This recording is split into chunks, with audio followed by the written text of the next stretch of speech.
afternoon and welcome back to my YouTube channel. Today I am going to be talking to you all about my running journey, which I'm really excited to share with you. I'm going to be talking about why I started running, my motivation, goal setting, some of my favourite running moments so far, and the several different struggles that I've had with running since I've been on this journey. So I would really appreciate it if you stuck around and watched, and yeah, please let me know any of your running stories as well. I would love to know. So yeah, let me know in the comments down below. I'm hoping that if there's anyone out there watching this that is really wanting to start a running journey or in a little bit of a rut with running at the minute, that some of the things that I talk about in this video might help you find a way out of that, and yeah, hopefully it gives you a few useful tips and pieces of advice.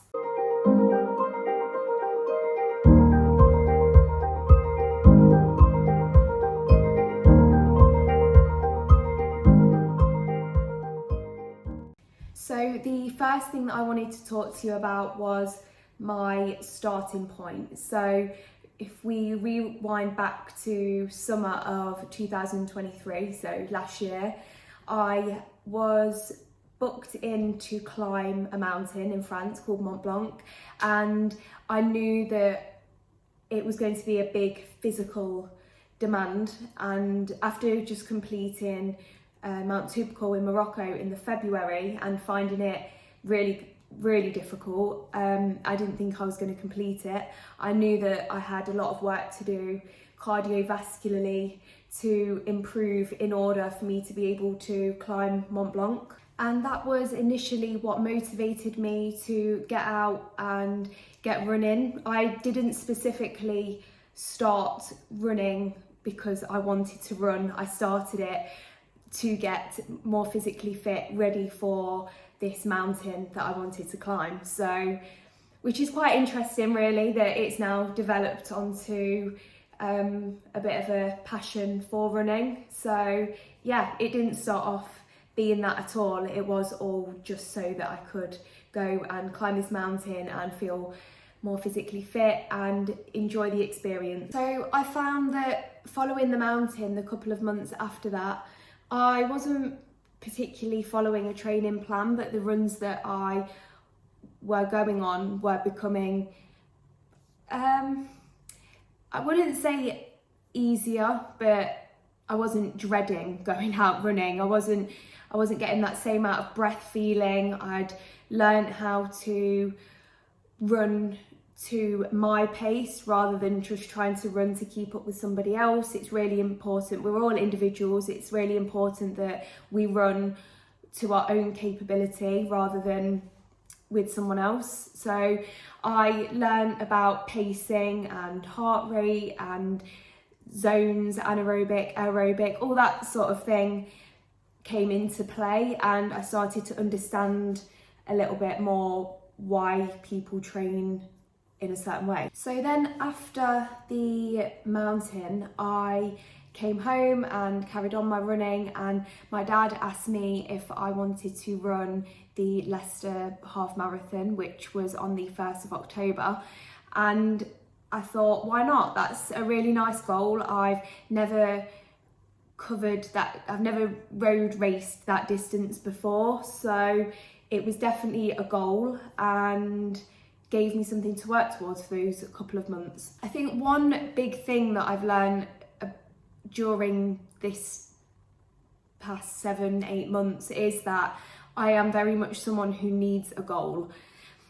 I need something to work towards. I need to push myself and kind of zone in on, right, I'm working towards this goal and this is what I need to do. This is the plan. I need to be able to tick boxes and follow a routine almost, rather than just going along and doing whatever. Like, I don't find that particularly motivating. I need that goal. So if you are someone that is currently in a bit of a rut with your training, then this is one big piece of advice that I would give to you, is set a goal, whether it be a 5k, a 10k, a half marathon, whatever it might be. Set yourself that goal of finishing it or wanting to get it within a certain time.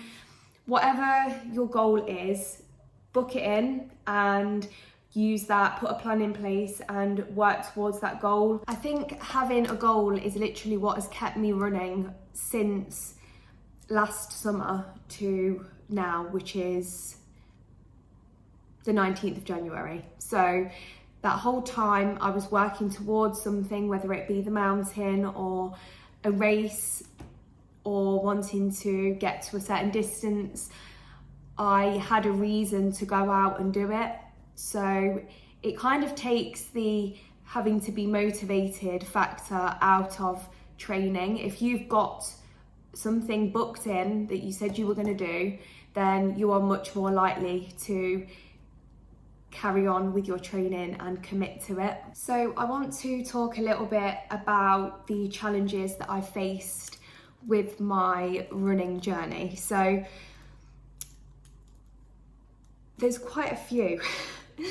So it starts off really probably from being young and having a bit of a negative relationship or thoughts towards cardio. I never enjoyed it as a child. I wasn't the fittest growing up, so I just felt defeated by running or anything cardio based really. I felt very uncomfortable when I did it.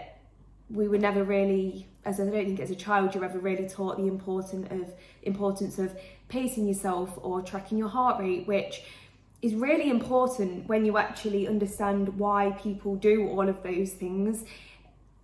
It would have been really beneficial, I think, as a child to know that instead of racing with the person next to you at school, that you get above a certain heart rate and that's your time to walk or slow your pace. With running, I've learned that it really is a battle against yourself rather than other people, especially at the start of your running journey. You know, that's the hardest point, is going from no running to going out and hitting your first 5k. That's probably the hardest part of your running journey. Then I think all those kind of negative thoughts towards running and cardio, then when you try and do it as an adult, all those kind of emotions towards it all come back. So you literally have to wipe the slate clean, start from fresh and allow yourself to be a beginner and learn from scratch, watch YouTube videos, read, follow runners on Instagram or whatever it may be where you like to find your information from.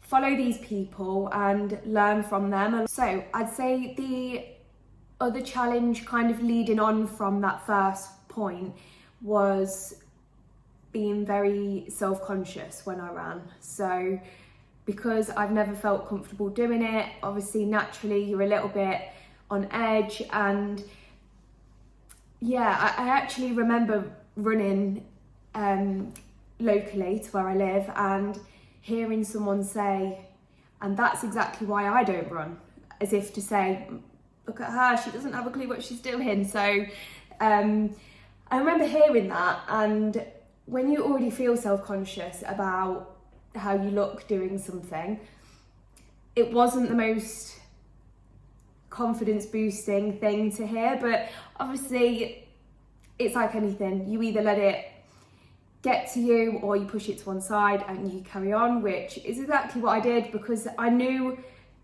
that I probably looked dreadful, like I didn't have a clue what I was doing, because I didn't really. And it's like anything with time, practice makes perfect, or practice makes progress, whichever way you want to look at it. So that's what I did. I carried on. I didn't let that comment negatively affect me, and yeah, I persevered. So there's a bit of a story in itself, that if you want to do something and you want to get better at it, then sometimes you just got to push through the uncomfortableness and grit your teeth a little bit, because it's not easy. At some point during your running journey, it's going to feel a bit uncomfortable for one reason and another, but we don't get better at these things unless we push through that uncomfortable barrier. Okay, so the next thing that I want to talk to you about is training routines. So the big takeaway point from me, from my own running journey, is it needs to be fun, because if it's not fun, then I'm not going to stick at it, I'm not going to enjoy it, and I'm not going to want to push myself, which is what it's all about. That's how we improve, that's how we grow.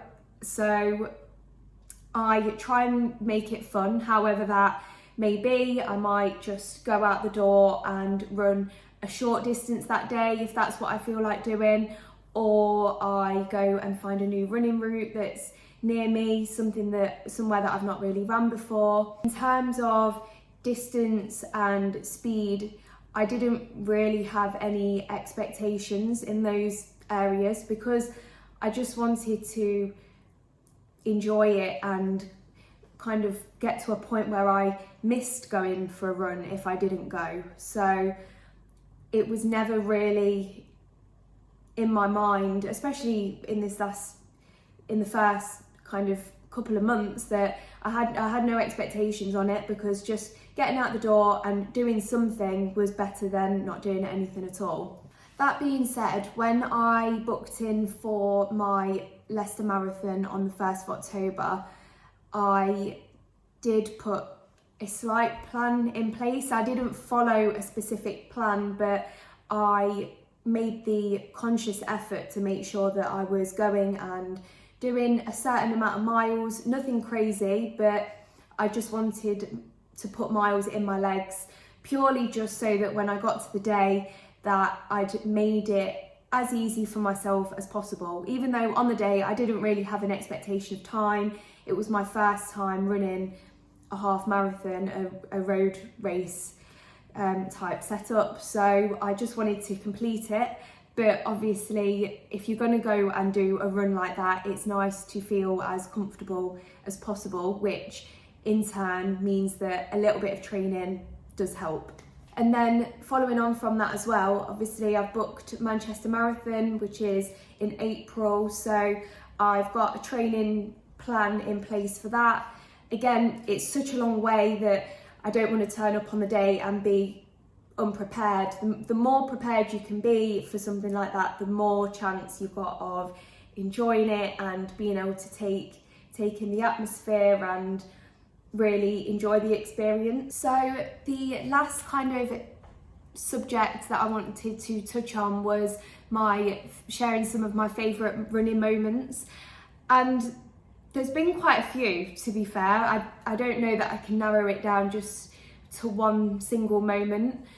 I would say that both of the half marathons that I've completed were amazing, because the first one that I did, I ran it with my dad, so that was just a really lovely thing to be able to do together. And then on my second half marathon that I did a couple of weeks later, on the 16th of October last year, I managed to take 26 minutes off of my first half marathon time. So that was a really big achievement, because I knew that when I ran that race, I had no more left in me. I've crossed that finish line and I had zero energy. I literally could not have ran any harder for any longer. It was literally everything that I had at that point in my training. So that was a really proud moment. Like, you've gone from being really self-conscious running to completing a half marathon, very nearly sub 2, not quite, but very nearly, and you enjoyed it at the same time, and you were running with all these people that also enjoy running. It was just a really lovely atmosphere that day, and I just felt very happy to be there and taking part, which happy and running I've never really put in the same sentence together before, so I think that was a little bit of a turning point. And then I think the second favourite running moment is probably, it happens every week, and that's my Sunday long run. Just because I've got to a point now where I'm going out running with my dad on a weekend, and we're running a long run, whether my plan starts at 9 miles and goes up a mile each week from there.